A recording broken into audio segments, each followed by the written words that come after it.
Good morning. The staff ran into a technical obstacle with the website yesterday when they ran the program to post the agenda. The process failed. They kept rerunning it until the agenda was successfully posted at 11:02 a.m. Therefore, we're going to wait 2 minutes before officially beginning the meeting. Thank you. Good morning. I call the May 11th, 2022 meeting of the Philadelphia City Commissioners to order. First, I will preserve the order and decorum of these meetings. Everyone in attendance should be on notice that shouting out or interrupting the proceedings will not be tolerated. Those who violate this will be asked to leave. The Sunshine Act permits anyone attending a public meeting to object to a perceived violation at any time during the meeting. If you choose to do so, please succinctly state your objection. Objecting is not an opportunity for speech making. We will now move to public comment. Commenters shall say where they live, or if they are not a resident of Philadelphia, that they are a Philadelphia taxpayer. Public comment is not an opportunity for dialogue or Q&A. It is public comment, a chance for you to tell us what you think. Each speaker shall have 2 minutes. However, I may extend this time at my discretion. All public comments must be relevant or germane to board business. Finally, it is my responsibility to preserve the order and decorum of the meetings. As such, profane, slanderous, discriminatory, or personal attacks will not be tolerated. Is there anyone here for public comment? Please step forward and state your name for the record. Good morning. Shohin Vance. I am a Philadelphia resident, but I'm also an attorney, and that's the capacity I'm in here today. I represent Teresa Dintino, who is a candidate for Republican Executive Committee and State Committee in the 26th Ward. As you are all, I'm sure, aware by now, and I won't belabor the point, the 26th Ward has been the subject of some questions as it relates to certain mail-in ballots totaling about between 38 and 40 that were delivered to a P.O. box associated with a political action committee. Needless to say that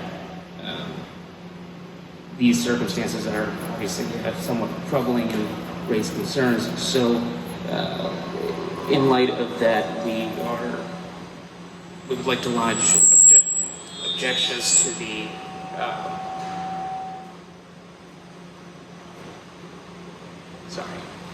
to the applications for the mail-in ballots that were submitted by these individuals, the 38 individuals, and ask that in the meantime, until such time as the board has an opportunity to conduct a hearing relative to those ballots and applicants, that those, to the extent the board has received any, those ballots, they be segregated, and at a subsequent hearing as required by the election code,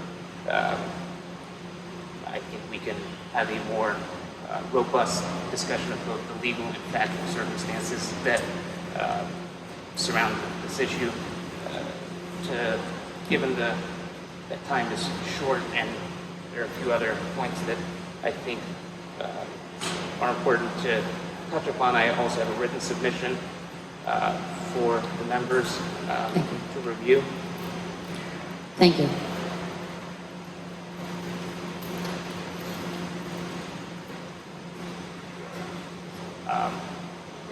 If anybody has any questions, I'm happy to answer them about what the request is or the specifics are. Thank you. Thank you for your comment. Anyone here else to provide public comment? Please come forward.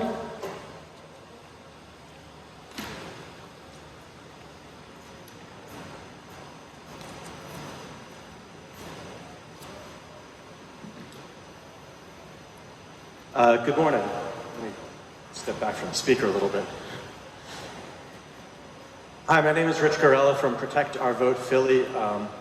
I wanted to express our continuing concern about the ability of Chinese-speaking voters to verify their votes and to submit and cast write-in votes during the election on May 17th. As you know, the Voter Rights Act, Section 203, now requires Chinese language voters to be able to vote on an equal basis with English language voters and Spanish-speaking voters, and we appreciate the many steps you have taken to make this possible. We note that there don't seem to be any instructional materials for using the machines in Chinese and no sample printed out ballots for the public to see. Whatever mitigations have been put in place for this, we definitely appreciate. We hope that with a better understanding of exactly how this is going to work, that we and other groups could work with this board to make sure that these voters can vote equally with others. I want to also submit for the record a revised version of a statement that we put on the record I think a couple of weeks ago. Now that we have some new information, this one is more accurate. So I want to put it on the record to kind of replace that other one. So once again, thank you very much for hearing me out, and thank you for your efforts to accommodate these voters on the machines. We will now move to Commissioner Bluestein. Oh, I'm sorry. Is there anybody else here for a public comment? Please come forward. Seeing none, we will now move to Commissioner Bluestein for emailed public comments. There were no emailed public comments as of 9:45 a.m. this morning. Thank you, Commissioner. We will proceed to old business. I'll call on Joe Lynch to read the report from Executive Director. Morning, Commissioners. Morning, Joe. Today's report, City Hall Room 140 is currently available to produce replacement ballots for voters who have already applied for a ballot this election, or for the voters who need an emergency absentee ballot. As of last night, we have processed all ballot applications. They have approved 105,199 vote-by-mail applications for the primary, which is 12,257 added from last week's total. Of those applications processed so far, 64,646 are paper applications and 40,553 are electronic applications. The mail-in ballot unit, ballots mailed to date 102,774. Ballots received back to date is 47,295. Voter registration unit report. For the election cycle, they have processed 104,087 applications. 9,221 were paper. All applications are entered and proofed. All mail-in ballots assigned to Delaware and Spring Garden are entered. All units are now working on printing, labeling, and mailing ID cards for the polling places, which was 55 changes. Election board unit, 1,533 poll workers did online training. Confirmed workers so far is 6,677. Messages left was 356. There's 1,378 poll workers that said they won't be able to work.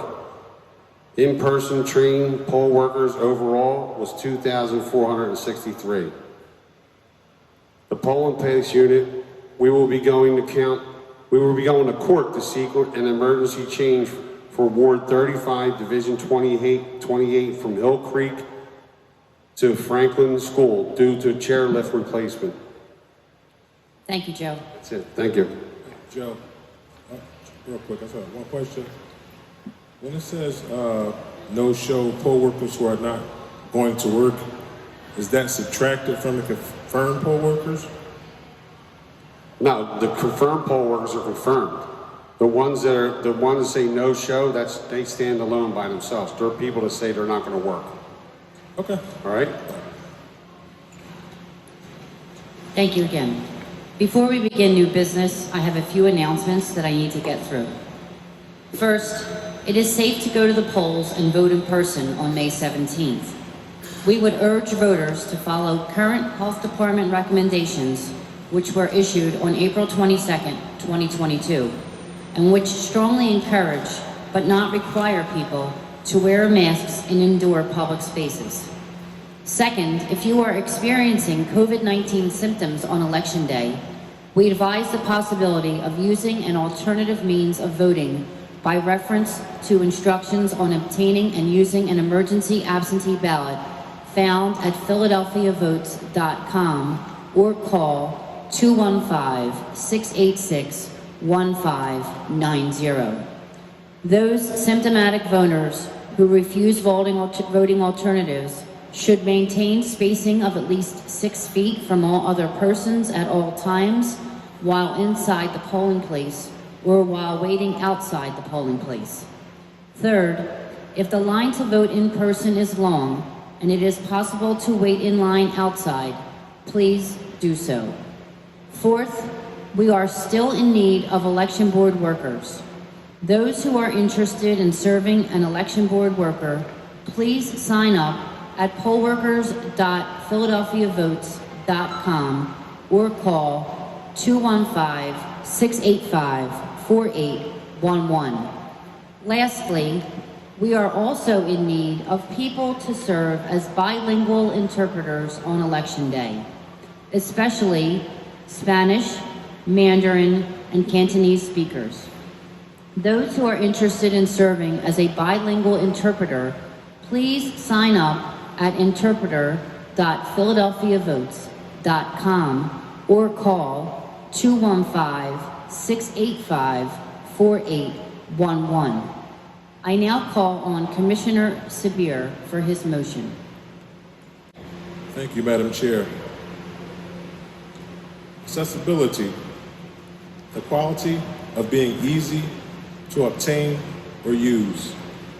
I'm proud to make a motion to set up 10 mobile absentee mail-in drop-off locations. I think that it's going to make returning completed ballots more accessible to the citizens of Philadelphia. Chalmers Playground, North 29th Street and Chalmers Avenue, Blackwell Library, 125 South 52nd Street, Leocora Center, 1776 North Broad Street, Shawmont Elementary School, 535 Shawmont Avenue, Cobbs Creek Library, 5800 Cobbs Creek Parkway, China Gourmet Restaurant, 2842 Denton Street, Lincoln Financial Field, Lot K, Patterson Avenue between South 11th and Darien Streets, Bartram High School, 2401 South 67th Street, Julio De Vargas Elementary School, 401 West Lehigh, and CFCF 7901 State Road. These mobile locations will start Friday, May the 13th through Monday, May the 16th, and the locations are available on philadelphiavotes.com. Second. Commissioner Bluestein, please call the roll. Commissioner Deeley. Aye. I vote aye. Commissioner Sabir. Aye.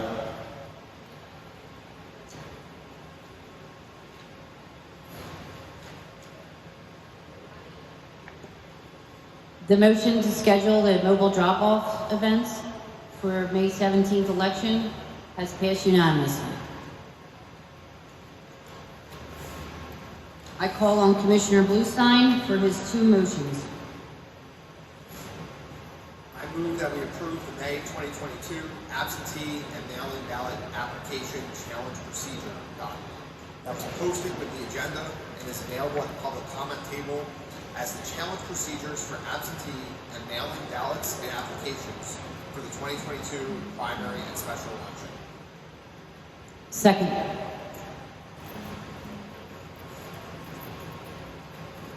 Commissioner Bluestein, please call the roll. Commissioner Deeley.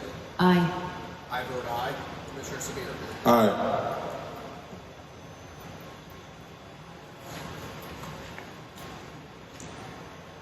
The motion to approve May 2022 absentee and mail-in ballot application challenge processes has passed unanimously. I also move that we approve the 2022 primary election ballot canvass procedure document that was posted with the agenda and is available at the public comment table. As the procedures which absentee and mail-in ballot receipt and sorting, the absentee and mail-in ballot pre-canvass and canvass, the express vote XL pre-canvass, and the rules for pre-canvass and canvass observers for the 2022 primary and special election are to be conducted. Bluestein, please call the roll. Commissioner Deeley. Aye. I vote aye. Commissioner Sabir.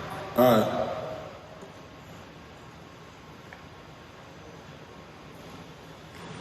The motion to approve 2022 primary election ballot canvass procedures has passed unanimously.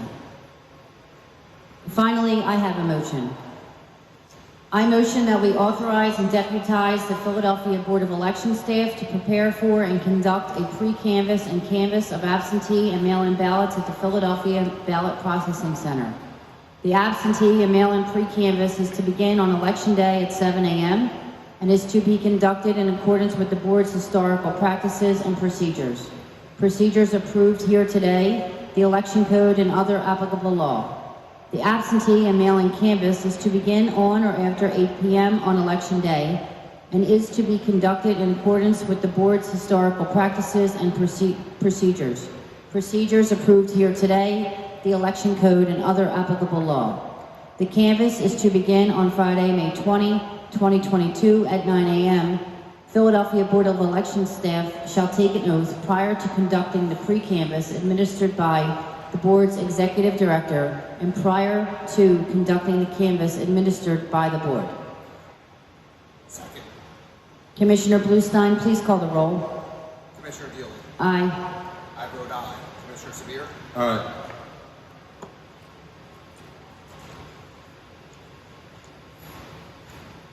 The motion authorizing and deputizing the Philadelphia Board of Election staff to prepare for and conduct a pre-canvass and canvass of absentee and mail-in ballots has passed unanimously.